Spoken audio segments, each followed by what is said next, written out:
The cake is a lie. Hi, I'm Croglander, and I'm playing Alex Kidd in the Enchanted Castle today. And a fun little platformer for the Mega Drive. I remember having it as a kid and kind of disliking it because of its difficulty. But I've recently played it again and I can do it sort of well. Maybe not great, but at least competently, let's say. And with that, I start the first level, Rookie Town, very aptly named. And here I show off the basic controls of the game. You move left, right, you can jump, kick in midair, you can punch, and you can also crawl, then punch while you're crawling. Your typical platforming fare. Now this game does have an RPG element. Like in other platformers, you have collectibles like coins, but you can actually go into shops, and I'm about to show this off here, and play a game of Janken, or rock, paper, scissors to us. You play the game, and you select either paper, rock, scissors. And in typical fashion, rock beats scissors, scissors beats paper, paper beats rock. And if you win, you get the prize on display here, and if you lose a life. And I'll admit, this is kind of cheap, because your first time around, you don't know the sequence, and you'll probably die a lot. But on a practice run, I completed this game with a notepad and pen, and I've wrote down as I went. So, yeah. So, these shops don't really give me too much trouble. Now, the item I collected there was the power bracelet, and I will be showing them all off throughout the LP. And you equip, like in typical RPG fashion or whatever, you equip these items and you can use them. So, kind of like the fire flower from the Mario series, except you can choose when to activate them and when not to. Now, when you use an item and you die, you lose it forever. But you can equip an item, then unequip it. And if it's in your inventory and you die, you still get the item. So if you play that way, you can actually use them just when you need to, and then put them back in your inventory. And here I show off the items: the power bracelet, the Sukopaku motorcycle, the pedicopter, because you pedal it, of course, the token, the cape, the wizard's cane, and the pogo stick. Some of these are kind of obvious, some not. Again, I'll show you what they do throughout the LP. And I'm making a very pitiful attempt to show off how useful the pogo stick can be. But I forgot to crush the blue blocks, and thus. But nevertheless, the pogo stick is useful. I don't really use it that well, because if you hit an enemy from underneath while on the pogo stick, that counts as a hit and you die. And thus I find it too unpredictable. Like here I'm trying to use it to land, and I fail then. But yeah, there is a jump near the end of the game, which I'll tell you when I get to it, which I find difficult to do, and thus I always like to keep a pogo stick in my inventory and sort of cheese my way through it. Now in Rookie Town there are 4 shops here. Unfortunately there aren't enough coins to play them all, but I'll get into that in a sec. Like then.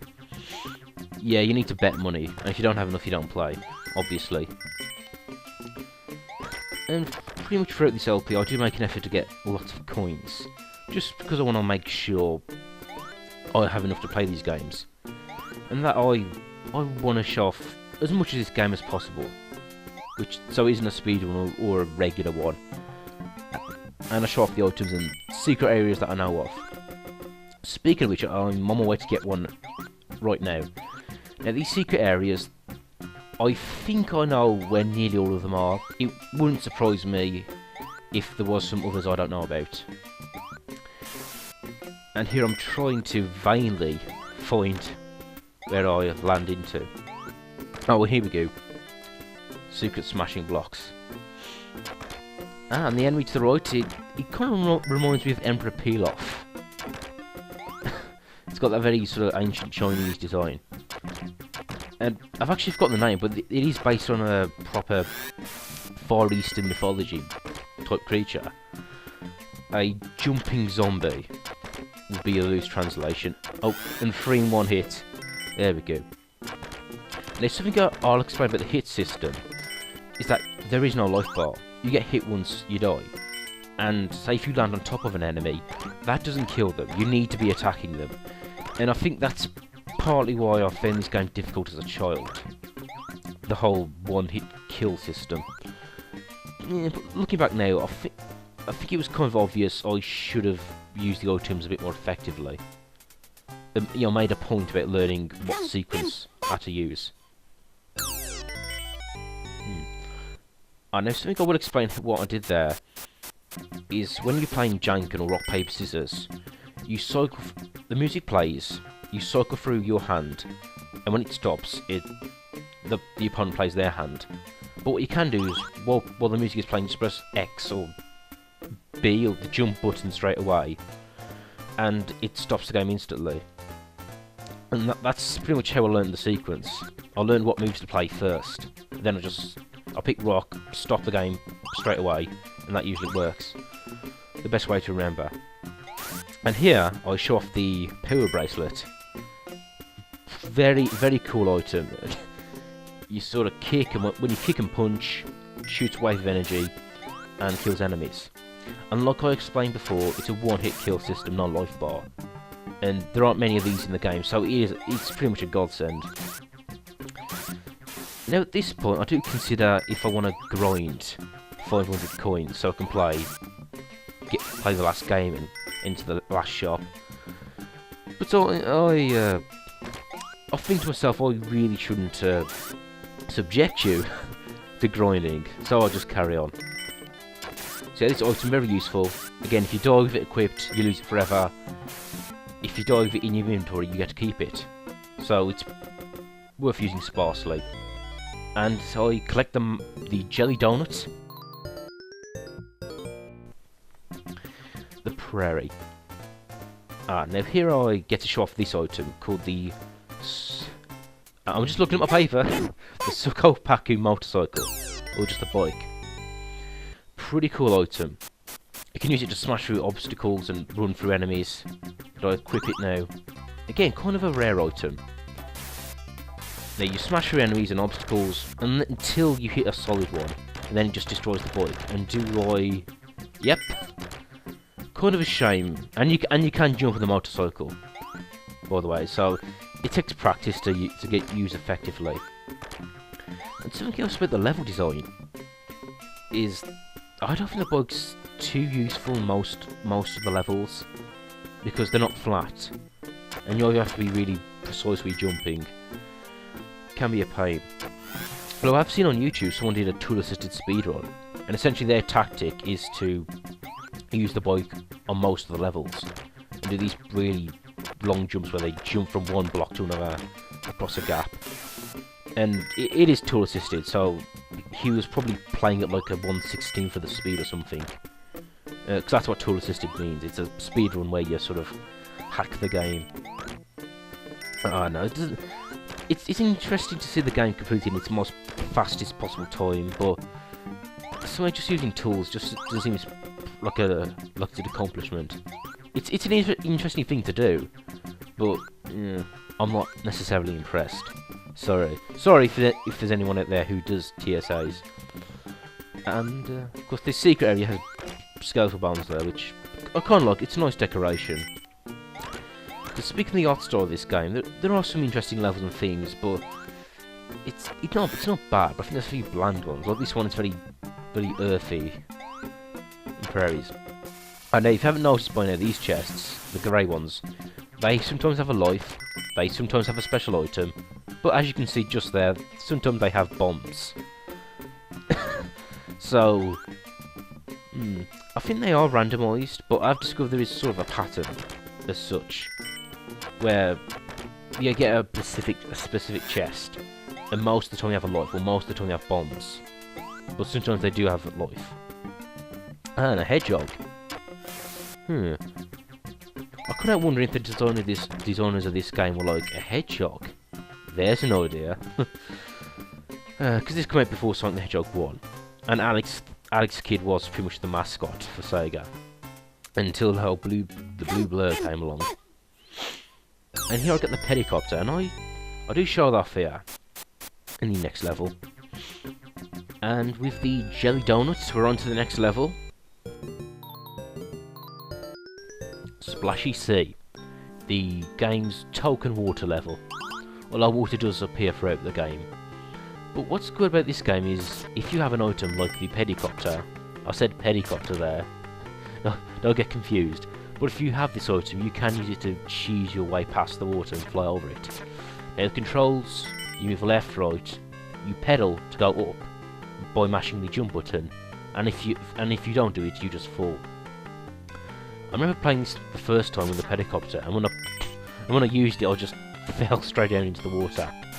And if it hits the water, you lose it. And if it gets hit, you lose it. Anyway, of course.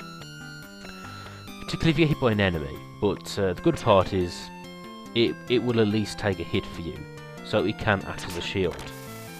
And it comes with a handy missile launcher. So yeah, a pretty good item, although it does take practice to use properly, I find. And I'm kind of thinking, is it really that rare? There's only a couple in the game, too. Well, I actually think I managed to get 3 or 4 by the end. But nevertheless, I used it.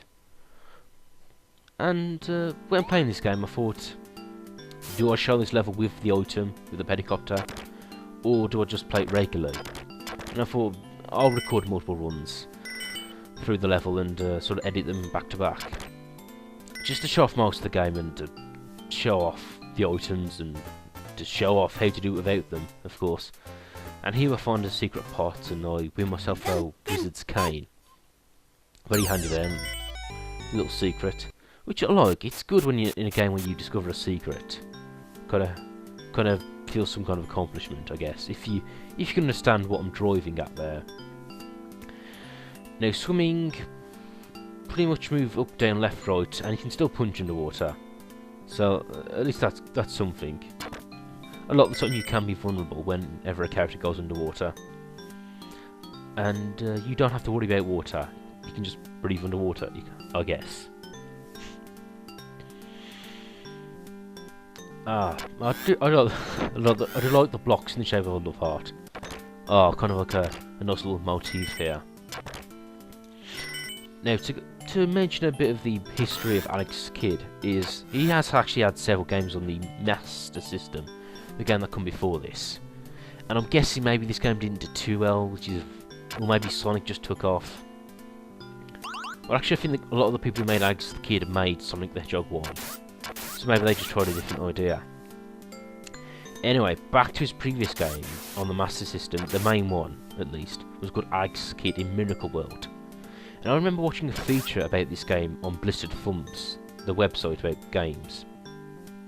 And it did show off a secret in that game, where if you killed an octopus sitting on a pot, it can actually show you a secret shop.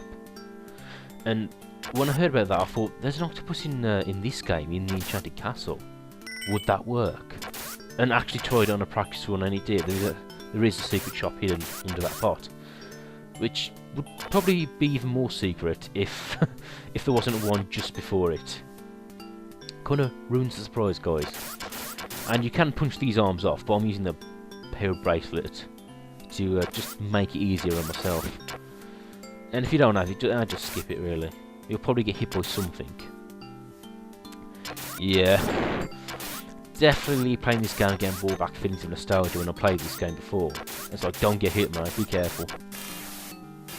Again, I keep harping on the one-hit kill, but it's really not bad. You just gotta play it smart. And the cape. Now again, I'll be showing off what these items do. But I'll just tell you, this one, it gives you invincibility, makes you invulnerable for a short time. So maybe worth getting if you know you're gonna struggle on a certain part. Oh, this shop, I actually did forget the secrets, so I sort of spam scissors and hope for the best. Again, the whole janking thing based on luck. I'm not really a fan of luck in video games.